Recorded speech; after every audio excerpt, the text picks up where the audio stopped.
자, 이번 김남국 의원의 코인 논란을 두고 더불어민주당 내에서 심심치 않게 조국 전 법무부 장관 이름이 오르내리고 있습니다. 당장 어제 민주당의 한 의원은 이런 우려를 표시했습니다. 들어보시죠. 지금 김남국 의원 건은 밝혀진 사실만 놓고 보더라도 한 2, 3년 사이에 코인 투자를 통해서 10억 가까이 재산을 늘렸다는 거. 이거 자체가 국회의원의 직무에 맞질 않아요. 조국 사태보다도 더 민주당에는 악성이라는 거죠. 전 더 안 문제가. 좋다고 봐요. 특히 지도부에서 김남국 의원 문제에 대해서 뭐 하는 게 없다. 이런 일각의 비판이 있던데. 김남국 의원만이 아니라 네. 민주당도 같이 수렁에 빠지겠죠. 분명한 것은 국민적인 어떤 정서, 평균적인 정서를 건드렸다는 측면, 이런 측면에서는 비슷한 점이 있는 거 아니에요? 억울하다, 뭐 이런 식으로 이제 계속 시간이 이제 흘러오고 이런 건 아니겠어요? 결과적으로는 국민들께서 이 드신 회초리를 세게 칠 수밖에 없는. 자, 조국 사태보다 더 안 좋다고 본다. 김종민 의원은 그렇게 얘기를 했는데 돌이켜보면 김남국 의원과 조국 전 장관 그동안 본인을 둘러싼 의혹에 대해서 이렇게 저렇게 주장을 해왔는데 닮았다고 좀 해야 될까요? 글쎄요. 그 판단은 시청자 여러분들께 맡기겠습니다. 한번 보시죠. 금융 정보라고 하는 민감한 정보가 갑자기 지금 이 시점에 터져 나온 것도 굉장히 이상하다고 봅니다. 누가 준 거죠? 여러 가지 봉사활동들, 수상 경력들, 인턴십 과정들, 심지어 생활기록부의 성적까지 다 드러내고 있는 게 이게 정상적으로 생각하십니까? 전 참 너무 과하다라고 생각하고 있습니다. 터무니없는 허위 사실 이런 부분에 대해서는 강력하게 싸울 생각입니다. 서울대 공익인권법센터 인턴십 관련 서류를 제가 만들었다는 오늘 보도는 정말 악의적입니다. 이것은 정말 참기가 어렵습니다. 네, 김남국, 조국, 김남국 두 분의 목소리를 듣고 왔습니다. 민주당의 한 비명계 의원은 동아일보와의 인터뷰에서 이렇게 얘기했답니다.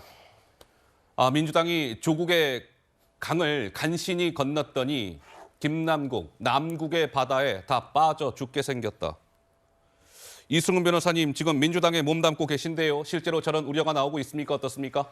뭐 남국의 바다에 빠질 이유가 있겠습니까? 어허. 이미 탈당을 했다라고 하는 건 사실상 손절일 것이고 윤리감찰을 지시하고 윤리에 제소했기 때문에 당 입장에서 보면 이건 명확히 손절을 했다라고 보시면 될 것 같고 예. 또한 김남국 의원 같은 경우는 청년이잖아요. 청년이죠. 청년으로서 국회의원에 들어갔기 때문에 기득권 정치인들과 뭔가 다른 새로운 모습을 보여줬어야 되는데 결과적으로는 사익을 추구한 거잖아요. 그게 코인 매매라고 하는 것이 불법은 아닐 수 있겠습니다만 지금 이 코인 거래 규모 자체가 너무나도 크기 때문에 예. 국민들께서는 또는 청년들 입장에서 보면 상실감을 가질 수밖에 없잖아요. 그런 측면에서 민주당 입장에서는 명확하게 손절을 했다고 보시면 될 것 같고 아쉬운 부분은 아쉬운 건 김남국 의원이 진상조사에 적극적으로 임하겠다라고 했음에도 불구하고 코인 매매 거래 내역을 민주당에 제출하지 않고 있기 때문에 국민들께 좀 더 빨리 신속하게 제시해 줄 수 있는 부분이 결과적으로 이루어지지 못했다. 그런 부분에서 당 입장에서 보면은 굉장히 아쉬운 부분이고 예. 앞으로도 윤리 제소를 하기로 결정을 했기 때문에 그랬죠. 여당과의 관계에 있어서 잘 현명하게 후속 조치를 취할 것으로 보여집니다. 네, 고장욱 차장. 민주당은 뭐 김남국 의원을 손절했다라고 이승훈 그 전략기획위원회 부위원장께서 말씀하시지만 국민은 아직 민주당과 김남국 의원을 이렇게 분리해서 생각하지 않을 거라고 생각합니다. 그리고 조국의 강보다 지금 김남국의 강은 더 깊고 더 넓을 수가 있습니다. 허허.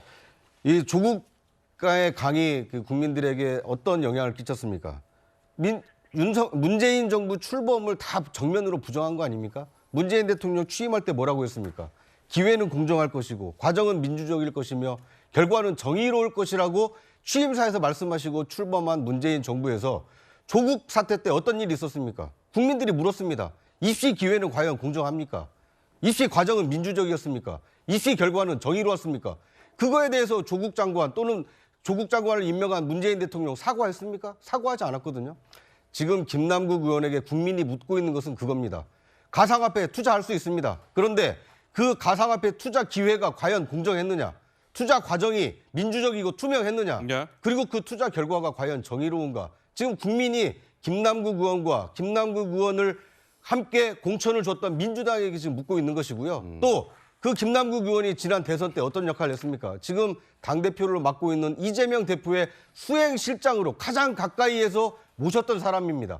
그 사람이 석연치 않은 수십억 원의 가상화폐 거래로 FIU의 고발, 조치가 될 정도로 석연치 않은 일이 있었다라면 그거에 대해서 당을 탈당했으니까 이제 손절됐다라고 할 것이 아니라 더 철저하게 진상을 규명해서 명명백백하게 김남국 개인의 일탈인지 예. 아니면 다른 어떤 조직적인 그 문제가 있었는지를 밝혀낼 책임이 민주당에게 있지 않나 하는 생각이 듭니다. 동의하고요. 그래서 저는 전수조사를 해야 된다고 생각을 해요. 전수조사. 김남국 의원이 코인 매매했다고 비난을 받고 있는데 그 사람을 윤리위에서 제소하고 처벌해야 될 분들인데 그분들 중에서도 또 이렇게 김남국처럼 코인 매매를 한 사람이 있을 수 있잖아요. 그래서 명확히 전수조사를 하고 이런 문제가 또 있는지를 확인해서 예. 징계를 해야 된다 이런 말씀드리고 조국 전 장관 같은 경우는 검찰 개혁을 한다고 했다가 일가족이 조사를 받고 순환을 받았죠. 그렇기 때문에 국민들이 어느 정도 지지를 했었어요.